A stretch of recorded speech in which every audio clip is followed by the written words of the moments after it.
Hey, notable leaders. Today we're talking about how to attract high ticket clients and how to make high ticket offers. Let's get into it.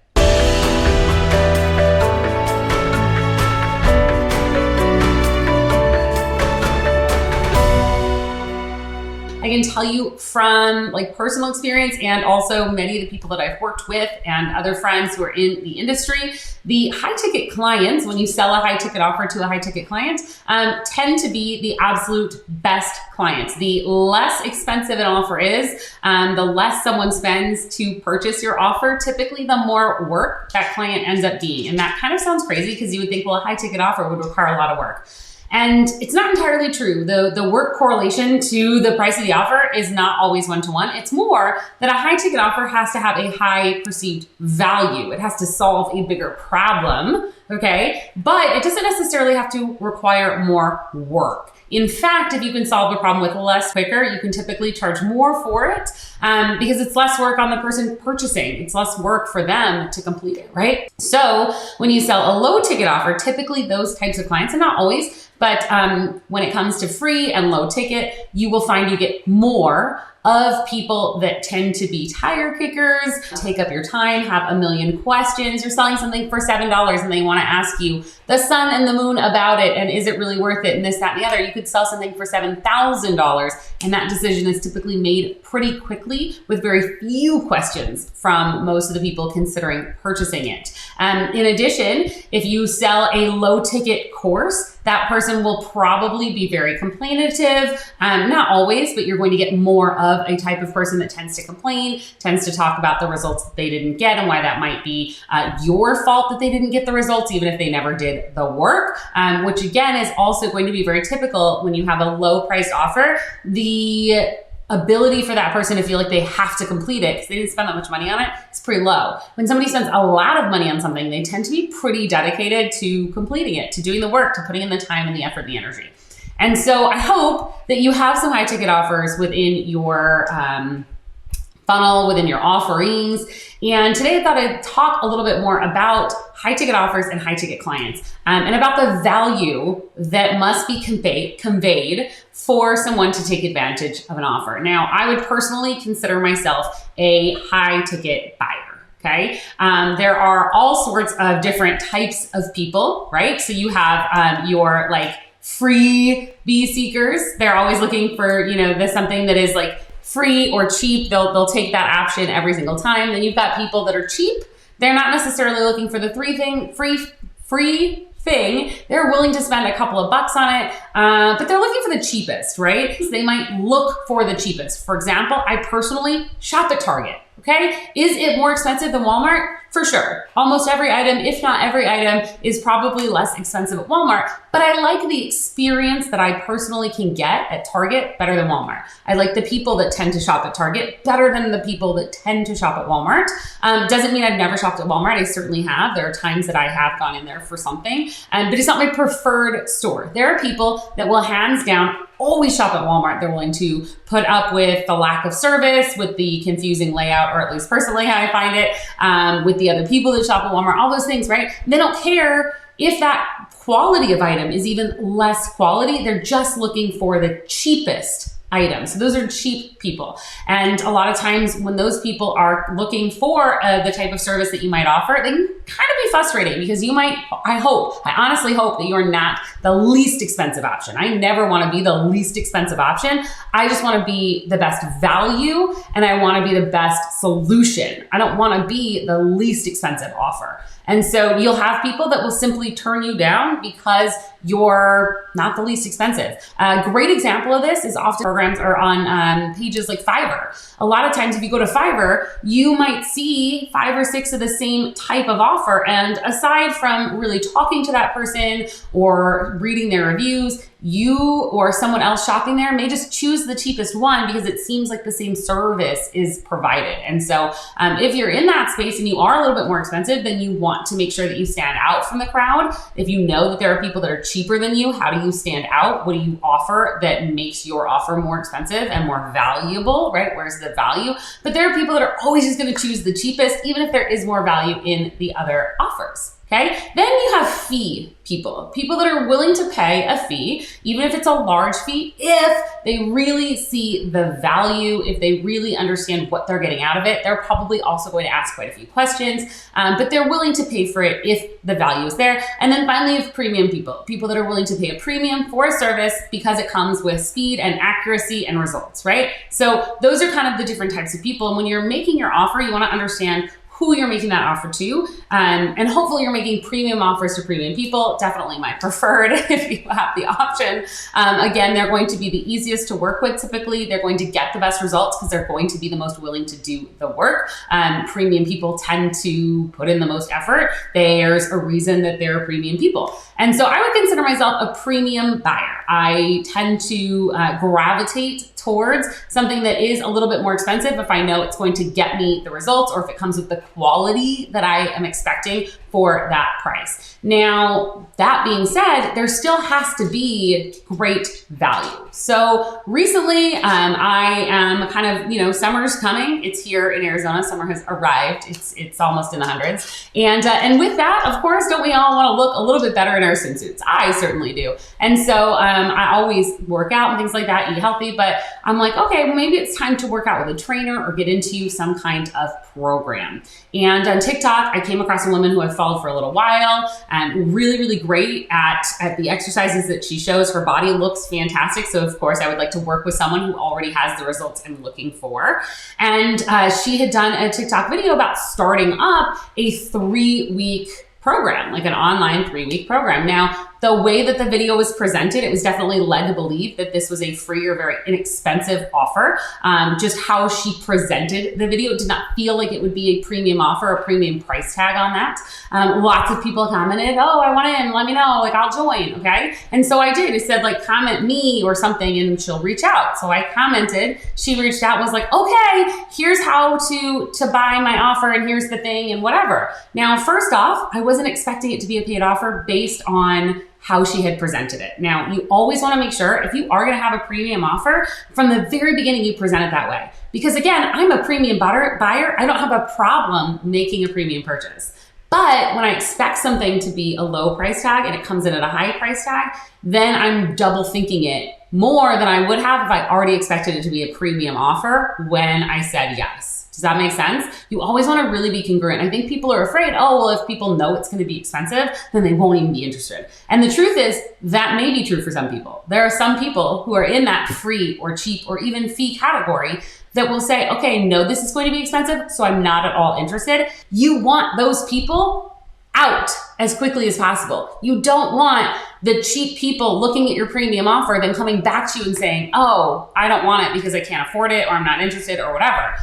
No, instead, you want to let people know it's going to be an expensive offer, but here's the value you'll get from it. And then you get people that are already aware of what that cost might be and willing to pay it, okay? So again, she presented it as if it was going to be a very cheap or free offer or program. And then she also tried to make it seem like there was this urgency. So her video had happened. I commented on the video. She messaged me about an hour later, and I didn't see the message because of how things work in TikTok. It's not as like notification wise. And so I saw it maybe later that day, and she was like, well, you already missed. And then there was like 5 messages. You already missed the early bird pricing, but I'll go ahead and keep it open for you. And I'm like, I didn't even know this was a paid offer. I didn't even have a way to go check it. And I've already missed something, but you just made the offer earlier today. So it's very confusing there. Again, there was no timeline on the initial video about it. So again, just not sending the right messages, not being clear. And that's very confusing and frustrating. And so it didn't leave me feeling like I would have confidence in working with her and continuing and getting good, clear instruction if I can't even get it on the front end before I purchase. And then eventually she did send me she asked for my email so she could send information that way. So I did send her my email. And then from that, she opted me into her list, sent me 3 other emails. It was like this bombardment. And one of which was the offer, which wasn't even on a funnel, which was interesting because she did have other web pages. Instead, the offer was in a Google document that she sent to me via Google Drive, which I also found very strange. The offer was long and convoluted, and it ended up being about $500 for essentially what was some online training. And I got back to her and I said, I appreciate you sending this over, and I just want to let you know that it's probably not the best fit for me. Thank you, but this time I'm not interested. And she replied, oh, if you can't afford it, I can offer you a payment plan. And the funny thing is, I never said I couldn't afford it. She assumed that the only reason I wasn't interested in it was because I couldn't afford it, but that wasn't true. I didn't see the value. I could afford it. I didn't see the value. So I replied very kindly and I said, actually, it's not that I can't afford it. I could certainly afford to pay for it. I'm not seeing the value. At $500 for 3 weeks, I could bring a personal trainer into my home to work with me one-to-one. And you're talking about group over Zoom. I'm not seeing the value. And so instead of trying to elaborate on the value or discuss with me in any way, she was like, okay, sorry, right? Now I'm curious, I don't know, but I'm curious how many of those sales she actually made. Because from the beginning, it was presented as what would likely be a low ticket or free offer. Then there was this urgency that was never conveyed initially that kind of came out of nowhere. And then it was this higher price. I would not consider it a high ticket offer, but for an online training, essentially, that was not personalized in any way. It definitely felt high ticket to me for what was being offered, right? And there was no additional conveyance of value. When I said, I'm just not seeing the value, she didn't say, awesome. How can I, here's some of the things that program does. What do you feel like is missing or any of that? That was not part of that. And so all of this is to say that when you do have an offer, whether it is a low ticket offer, a medium ticket, or a high ticket offer, you want to make sure that the value that you're offering matches the offer. But more than that, more than the value, you want to make sure that how you present that there will be an offer from the very beginning is attracting the right type of person, and that it's clear what that offer might look like. So again, if you're presenting a high ticket offer, if I am offering a one-to-one coaching program for $5,000 a month, I do have a coaching program where I work with people one-to-one for $5,000 a month. I certainly would not talk about that program in a way that made it seem inexpensive, cheap, or free. I would not talk about it as, hey, if you want to, if you're interested in working directly with me, all you need to do is comment me and I will send you over how we can work together.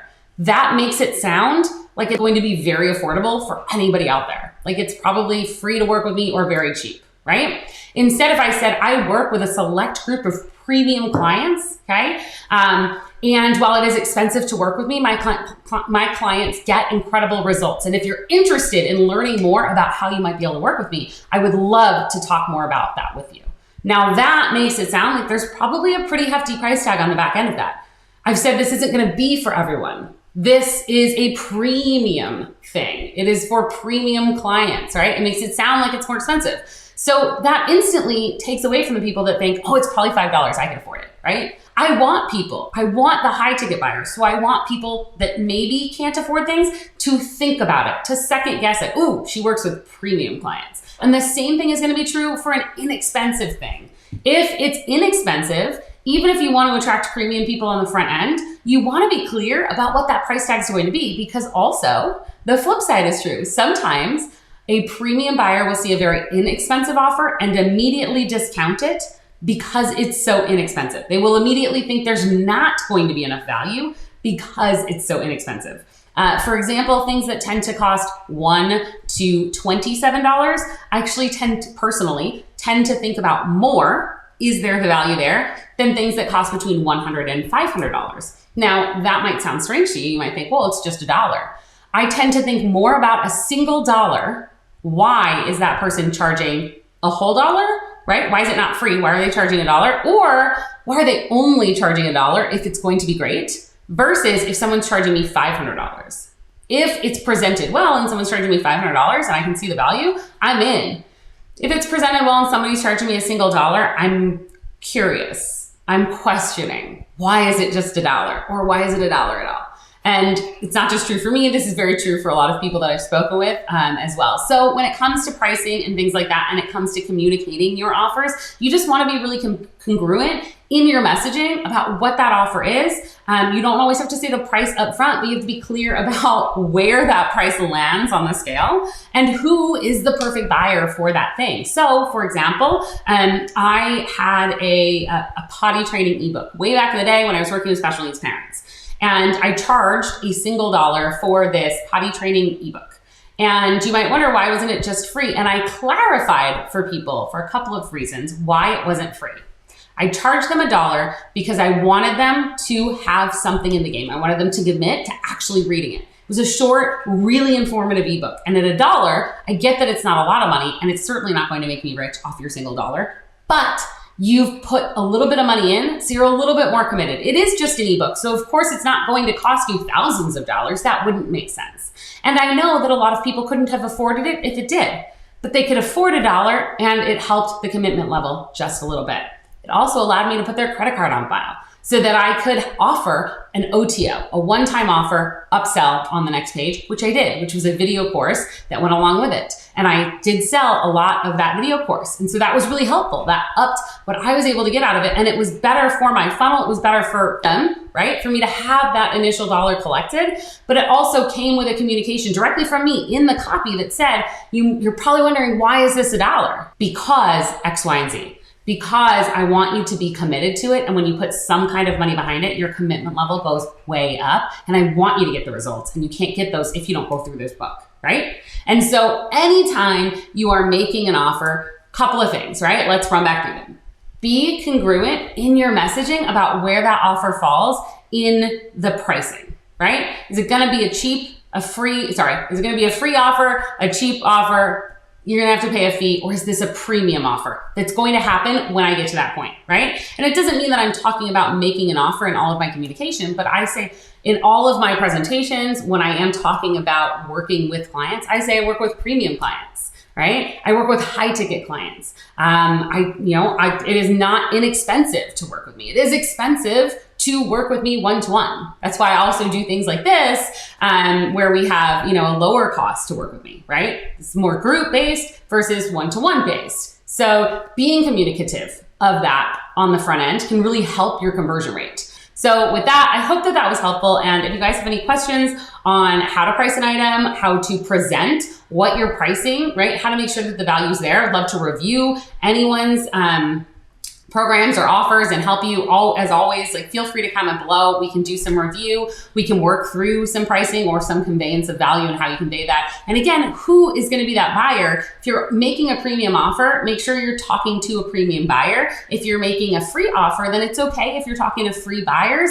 But at the same time, just remember that free and cheap people tend to be more work. Just something to think about. With that, have an amazing rest of your day, and I will see you all next week. And make sure that you subscribe to this channel for more videos just like this one to help you grow your business and become that notable leader in your niche. As always, give this video a like, leave some comments below. I'd be happy to come back and answer them, and I'll see you on the next one.